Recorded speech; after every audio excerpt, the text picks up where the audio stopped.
দর্শক জলত্রয়ী, যেটাকে আসলে ওয়াটার ট্রিওলজি বলা যায়, সেই সিকুয়েলে 3টি সিনেমার ঘোষণা করেছিলেন 2014 সালে নির্মাতা কামার আহমেদ সাইমন। এবং সম্প্রতি তার সিনেমা অন্যদিন আসছে, যেটা শুনতে কি পাওয়ার দ্বিতীয় সিকুয়েল। এবং এই সিনেমার সাথে কিন্তু অনেক জড়ানো কথা আমরা ইতোমধ্যে শুনতে পাচ্ছি। আমরা আজকে নির্মাতার মুখে শুনতে চাই তিনি কি বলছেন, কি স্ট্রাগলটা তাকে করতে হয়েছে সিনেমা নিয়ে, তার মুখে আমরা শুনবো। কেমন আছেন? ভালো, খুব ভালো আছি। ছবি মুক্তির মুহূর্তে একজন নির্মাতা হিসাবে খুবই উত্তেজিত আছি, খুবই স্ট্রেস আছি। শুধু আমি না, আমার এন্টার টিম সবাই মিলেই খুব স্ট্রেস আছি। আমরা একটা কথা শুনতে পাচ্ছিলাম যে এই সিনেমাটি আপনি যখন বাংলাদেশে প্রিমিয়ার করতে পারছিলেন না, সেন্সর আপনাকে দিচ্ছিল না, আপনি সিনেমা থেকেই রিজাইন দিতে চেয়েছিলেন। হ্যাঁ, আমি একটা খুবই ডিপ্রেসিং সময় পার করেছি 2022-23 সালটাতে। এবং একটা পর্যায়ে এসে যখন 23 সালে সেন্সর বোর্ড থেকে, তৎকালীন সেন্সর বোর্ড থেকে আমাকে একটা 2 পাতার চিঠি দেওয়া হলো, সেই চিঠির ভাষা এবং বক্তব্য আমি একজন নির্মাতা হিসেবে অত্যন্ত অপমানিত বোধ করেছিলাম, অত্যন্ত অভিমান হয়েছিল যে একটা রাষ্ট্রের মনে হয় নির্মাতাদের প্রতি আরেকটু সহনশীল, আরেকটু সম্মান প্রদর্শন করা উচিত। সেই জায়গা থেকে একসময় ভেবেছিলাম যে আর ছবি বানাবো না। আপনি এই যে সিনেমাটি অন্যদিন বানালেন, সেখানে আমরা শুনতে পাচ্ছি যে ফিকশন এবং নন ফিকশনের দুর্দান্ত একটা কাজ আপনি করেছেন। এবং তার সাথে একেবারে যারা খুব টাইম লাইনের তারকা, এমন কোনো তারকা সিনেমাতে নেই। এই যে চিন্তাটা আপনার মাথায় এলো, কেন এসেছিল? না, তারকাদের যেটা হয় কি, তারকারা উইথ অল ডিউ রেসপেক্ট, আমাদের এখানে অনেক সম্মানিত শিল্পী, খুবই গুণী শিল্পী আছেন অনেকেই, কিন্তু তাদের ওই যখন তারকা একটা পরিচয় হয়ে যায়, তখন তারা এক ধরনের অভিনয়ের মধ্যে এক ধরনের ব্যাগেজ চলে আসে তাদের। এবং স্ক্রিন অ্যাপিয়ারেন্সের সাথে সাথে দর্শকের এক ধরনের এক্সপেকটেশন থাকে, একটা স্টেরিওটাইপ এক্সপেকটেশন থাকে। তো সেই জিনিসটা আমার কাছে আসলে ভালো লাগে না। আমার কাছে মনে হয় একটা ছবি যদি আমাকে উত্তাল করে দিতে না পারে, একটা ছবি যদি আমাকে এমনভাবে গভীরভাবে ভাবাতে না পারে, এমনভাবে বিদ্ধ না করতে পারে যে তার চরিত্রগুলো, তার কথাগুলা, তার সিকোয়েন্সগুলো আমার একদম মনে গেঁথে যায়, আমার যদি একটা চরিত্র দেখলে সেই চরিত্রের তারকা চেহারাটাই মাথায় থাকে, তাহলে আসলে ওটা আমার কাছে, আমার ব্যক্তিগত চয়েস হিসেবে আমি ওই ছবিটা বানাতে। এই যে ছবিটি সেন্সর বোর্ড আটকালো, কোন কোন এলিগেশনে সেন্সর বোর্ড আপনার এই ছবিটি আটকে ছিল? না, আমি যখন সুন্তুকেও ছবিটা বানাই তখনও কিন্তু আসলে এই অলমোস্ট এরকম একটা জিনিস চেষ্টা করেছিলাম, কিন্তু ওখানে 100% কাজ যারা ছিলেন তারা ওই এলাকার সাধারণ মানুষই ছিলেন। কিন্তু ওইখানে যেটা হয় যে ওটার মধ্যে কিছু জিনিস আমি চাইলেও করতে পারছিলাম না, কিছু জিনিস আমাকে ওদের যা হচ্ছে ওইটা দিয়ে মেনে নিতে হচ্ছে। ওটা ডিরেক্টর হিসেবে একটা অন্যরকম এক্সপেরিমেন্ট ছিল।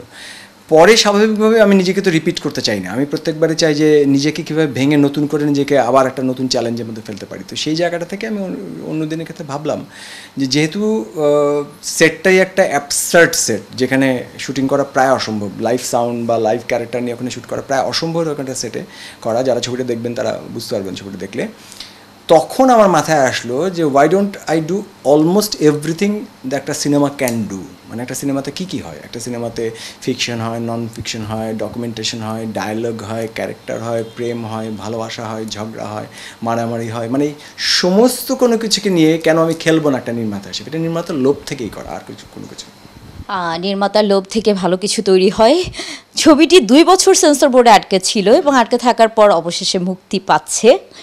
এটা একটা জিনিস কারেক্ট করা দরকার যে 2 বছর কিন্তু না, আসলে এর আগে ছবিটা 2021 নভেম্বরে ইটফাই যখন প্রিমিয়ার হয় তারপর থেকেই আমরা আসলে ছবিটা নিয়ে সেন্সর করার ব্যাপারে একটু ভীতু হয়ে পড়েছিলাম। কারণ ওই প্রিমিয়ারে আপনার তৎকালীন সরকারি একজন উচ্চপদস্থ ব্যক্তি ছবিটা দেখেছিলেন এবং দেখে উনি আমাদেরকে একভাবে বলেছিলেন যে এই ছবিটাতে নিশ্চয়ই আমরা জমা দেবো না, বা জমা দিলেও নিশ্চয়ই আমরা সেন্সর পাবো না, এটা তো আমরা নিশ্চয়ই জানি। এইভাবে ইম্পোজ করে একটা স্টেটমেন্ট ছিল আমার উপর, যেটা আমাদেরকে এক ধরনের সেলফ সেন্সরড হতে বাধ্য করে। এবং তারপর আমরা পুরো প্রসেসটার মধ্যে দিয়ে 4 বছর এমন একটা ডিপ্রেসিং সময়ের মধ্যে দিয়ে গেছি যে একটা সময় ভাবছি যে আর ছবিই বানাবো না। রাজনীতি সম্পর্কিত প্রশ্ন কেন সেন্সর বোর্ড আটকালো? আসলে আমি জানি না, অন্যদিনে আলাদা করে কোনো রাজনীতি আছে না। আসলে অন্যদিন আমাদের সমাজের এবং আমাদের সময়টাকেই শুধু ফ্রেম করেছে মাত্র। আমাদের সময় বা সমাজ এই মুহূর্তে আমরা ঢাকা শহরে বা সারা বাংলাদেশ যে আলাপগুলো করছি, আপনি যে কোনো জায়গায় যে কেউ যদি ছবি বানাতে চায়, সে যদি ফ্রেম করতে চায়, তাহলে কি আপনি ওখান থেকে কোনো প্রকার রাজনীতি বাদ দিয়ে আলাপ করতে পারবেন? তাহলে এখন ওখানে রাজনীতি ঢুকে গেলে কি ওটাকে রাজনৈতিক ছবি বলবেন? আমার এটা মনে হয় না। আমার মনে হয় জীবন মাত্রই রাজনৈতিক, এটাকে অস্বীকার করাই হচ্ছে ওই দিনাজপুরের বাম্পার ফলন হয়ে যায় তখন বাতাবি লেবুর। ওটা ভালো লাগে না দেখতে। সেন্সরের সব থেকে সংবেদনশীল জায়গা কোথায় ছিল?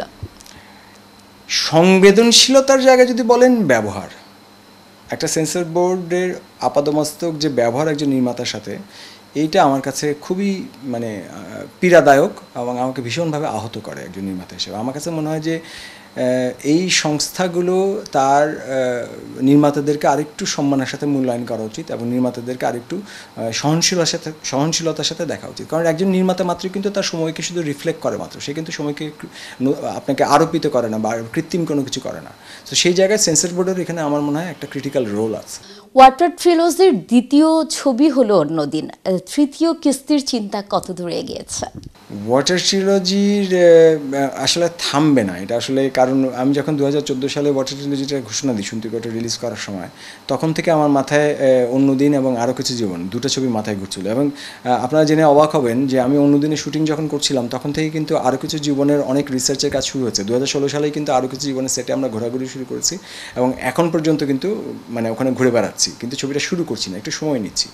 সো কোন ছবিটা যে আগে শেষ হবে কোন ছবিটা পরে শেষ হবে এটা আসলে আমাকে বলা সম্ভব না। শিকলভা ছবিটা রেডি হয়ে আছে, এটা গত বছর আপনার সাংহাইতে মেইন কম্পিটিশনে, গোল্ডেন গবলেট কম্পিটিশনে মানে প্রিমিয়ার হয়েছে, কিন্তু গত বছর জুনে যখন এটা প্রিমিয়ার হলো তারপরে আমাদের এখানে জুলাই শুরু হয়ে গেল, যে কারণে ওটা তখন মানে থামাই দিতে আমরা বাধ্য হলাম। এখানে বিভিন্ন শ্রেণীবর্গের মানুষের সাথে সামাজিক সংঘর্ষ দেখানো হয়েছে। এটি কি আপনি শ্রেণী সংঘাতের কোনো জায়গা থেকে এমন জায়গায় কল্পনা করেছেন কিনা?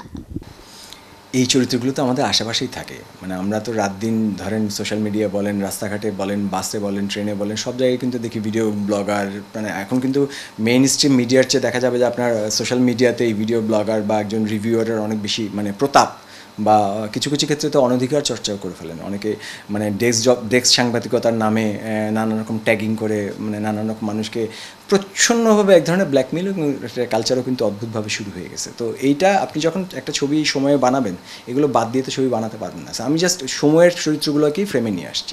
তাদের মাধ্যমে আপনি কি সামাজিক বার্তা সমাজকে দিতে চেয়েছেন? আমি আসলে কোনো বার্তা দিতে চাইনি, আমি আমার সময়টাকে হজম করতে পারছিলাম না। আমাদের যে ক্লস্ট্রোফোবিয়ার মধ্যে আমরা বসবাস করছিলাম সেটা আমার হজম হচ্ছিল না। সো এই বদহজমটা, নিজের ব্যক্তিগত বদহজমটা সামলানোর জন্যই আমি আসলে ছবিটা বানাইছি। এখন এখান থেকে কেউ যদি বার্তা পান বার্তা পাবেন, কেউ যদি মানে দর্শন পান দর্শন পাবেন, কেউ যদি কবিতা পান কবিতা পাবেন। এটা ছবিটা যখন দর্শকের কাছে চলে যায় এটা তখন দর্শকের, ওটাতে নির্মাতার আর কিছু করার থাকে না। কারিগরি দিক, সিনেমাটোগ্রাফি এবং শব্দ সংযোজনা, এর কোন দিকটা বিশেষ করে আপনি একেবারে আপনার মনোপুত করতে পেরেছেন? এইটা ক্যামেরা নিয়ে আমি খুব শিহরিত হয়েছিলাম সন্তুকে বানানোর সময়, কারণ আমি যেই ক্যামেরা ল্যাঙ্গুয়েজে কাজ করার চেষ্টা করছিলাম সেইখানে আমি ঢাকায় কোনো ক্যামেরাম্যানকে রাজি করাতে পারছিলাম না। এটা ছিল আমার প্রথম ধাক্কা। তো ক্যামেরার একটা মানে এক ধরনের এক্সপেরিমেন্ট আমি সন্তুকে করেছিলাম। অন্যদিনে এসেও স্বাভাবিকভাবেই ওই যেহেতু নিজেই ক্যামেরা করা শুরু করে দিই, তো তখন অন্যদিন এসে ওটাকে আরেক প্রস্থ নিয়ে যাওয়ার একটা চেষ্টা ছিল। কিন্তু অন্যদিনে শব্দ নিয়ে একটা সম্পূর্ণ নতুন একটা যুদ্ধ হয়েছে, যে যুদ্ধটা প্রায় মানে প্রত্যেকটা জায়গায় প্রত্যেকটা প্রফেশনাল মানে দেশে বিদেশে সবাই বলছে এটা ইম্পসিবল। তো যত মানুষ আমাকে ইম্পসিবল বলছে তত আমি ওটার মানে ব্যাপারে আরও বেশি আগ্রহী হয়েছি এবং সেটাকে রিজলভ করতে আমাদের প্রায় 6 মাসের মতো প্রচুর সময়, প্রচুর শ্রম, প্রচুর টাকা পয়সা, টেকনোলজি, অনেক কিছু এক্সপেরিমেন্ট করে এমন একটা জায়গায় পৌঁছাইছি। অন্যদিন ছবিটা যারা দেখবেন তারা বুঝতে পারবেন যে এই সেটে লাইভ চরিত্র নিয়ে লাইভ সাউন্ড করা ইম্পসিবল, কিন্তু ফাইনালি আমার কাছে মনে হয়, মানে আমার কাছে ব্যক্তিগতভাবে যদি বলেন যে অন্য দিনের মধ্যে সাউন্ড এবং ক্যামেরার মধ্যে কোন জিনিসটা আমার ব্যক্তিগতভাবে নির্মাতা হিসেবে প্রিয়, সাউন্ডস্কেপ। আপনি যদি অন্যদিন ছবিটা প্রপার সাউন্ড সিস্টেমে বা আপনি যদি দেখেন হলে গিয়ে, তাহলে বুঝতে পারবেন যে এই পুরো সাউন্ডস্কেপের পেছনে প্রায় 14-15টা লেয়ার নিয়ে কাজ করার সুযোগটা এই ছবিতেই পাওয়া গেছে, এটা সব ছবিতে পাওয়া যায় না। আপনার মতে অন্যদিন সিনেমাটি থেকে দর্শক কি গ্রহণ করতে পারে এবং কোন ধরনের দর্শক সিনেমাটিকে নিজের মনে করতে পারে? আমি তো বলবো বাংলাদেশে একটা অত্যন্ত সম্ভাবনাময় সময় পার করছে, যদিও এখন চারপাশে অনেক রকম নেগেটিভ কথা শুনি, কিন্তু আমার কাছে এটা মনে হয় যে একটা ভূমিধসের পরে যেরকম প্রচুর ধুলা উড়ে, এই ধুলাগুলো উঠছে এখন, কিন্তু এই ধুলার পরে যে সম্ভাবনাটা তৈরি হবে, নতুন পলি মাটিতে নতুন যে চাষবাস হবে, সেখানে কিন্তু আপনার আমাদের প্রত্যেকের, কিন্তু দর্শকের প্রত্যেকের একটা কন্ট্রিবিউট করার একটা সুযোগ এবং জায়গা আছে। আমরা যদি সেখান থেকে মুখ ফিরাইনি তাহলে কোনো অন্য দিনের আশা করে লাভ নেই, নির্মাতা বলেন, সমাজ বলেন, কোথাও আসবে না। আর আমরা যদি সেখানে অ্যাক্টিভেট করি নিজেদেরকে, আমরা যদি সেখানে অ্যাক্টিভ হই নিজেরা, তাহলে দেখা যাবে ডেফিনেটলি শুধু সমাজে না, সিনেমায় এবং সমাজে সব জায়গাতেই একটা নতুন দিনের সূচনা আমরা করতে পারব। বাংলাদেশের ইন্ডিপেন্ডেন্ট সিনেমার ক্ষেত্রে কিভাবে মূল্যায়ন করবেন? আমার ছবির মূল্যায়ন আমার পক্ষে করা সম্ভব না। আর বিদেশি যে মূল্যায়নগুলো এগুলো ডেফিনেটলি নির্মাতা হিসেবে এক ধরনের শ্লাঘা তৈরি করে, এক ধরনের মানে ব্যক্তিগত আনন্দ দেয়, এবং বিশেষ করে এই উৎসবগুলোতে যখন ছবিগুলি নিয়ে ঘুরে বেড়াই তখন যেই ধরনের ইউনিভার্সাল একটা দর্শক এবং গ্লোবাল একটা অডিয়েন্সের সামনে বসে ছবিটা নিজের দেশকে প্রেজেন্ট করতে পারি, সেটা একটা আনপ্যারালাল এক্সপিরিয়েন্স। কিন্তু একই সাথে নিজের দেশে যতক্ষণ ছবি দেখাতে পারি না, নিজের দর্শকের সাথে বসে যখন ছবিটা নিয়ে আড্ডা দিতে পারি না, সেই যাতনাটাও রাত দিন আমাকে ভোগায়। তো আমি এখন সেই দর্শকের সাথে ছবিটা শেয়ার করার জন্য আকুলভাবে অপেক্ষা করছি। আপনি কি মনে করেন যে বাংলাদেশের দর্শক, সব ধরনের দর্শক এই সিনেমাটিকে গ্রহণ করতে পারবে? পৃথিবীর কোনো দর্শকই আসলে সব ধরনের দর্শক একটা ছবিকে গ্রহণ করে না, এটা আসলে ভুল ধারণা। এটা শুধু সিনেমার ক্ষেত্রে না, আপনি সব ধরনের বই কি একজন পড়ে?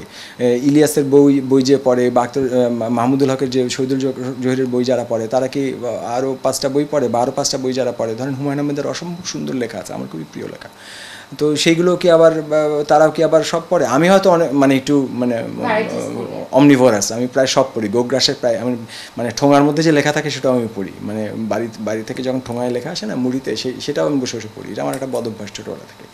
কিন্তু যে কোনো প্রোডাক্টই তার একটা টার্গেট অডিয়েন্স নিয়ে কাজ করে। সো আমার কাছে মনে হয় যে অন্য দিনটা সেই জাতীয় দর্শকের জন্য যারা বিনোদন বলতে মারামারি কাটাকাটি শুধু বোঝেন না, একটু চিন্তা করাও বোঝেন, যারা বিনোদন বলতে শুধু রক্তাক্ত হওয়াই বোঝেন না বা কোকেন খাওয়া বোঝেন না, যারা তার মধ্যেও ওর বাইরেও আরও অনেক কিছু চিন্তা করতে চান, এবং ছবির হল থেকে ছবিটা দেখে বের হওয়ার পর তারা ছবিটা ভুলে যেতে চান না, অনেক দিন পর্যন্ত ছবিটা তাকে যাতে ছবির রেস্টটা যাতে তাকে তাড়ায় ফিরে সেই রকম দর্শকের জন্য সম্ভবত ছবিটা সম্ভব।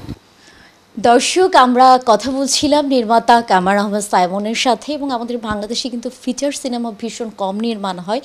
আর যে সিনেমাটি একেবারে দর্শক বলবো, যারা দর্শক দেখে সিনেমার শুটিং, সেরকম গ্রামের মানুষকে নিয়ে এসে যুক্ত করা হয়েছে সিনেমাটিতে।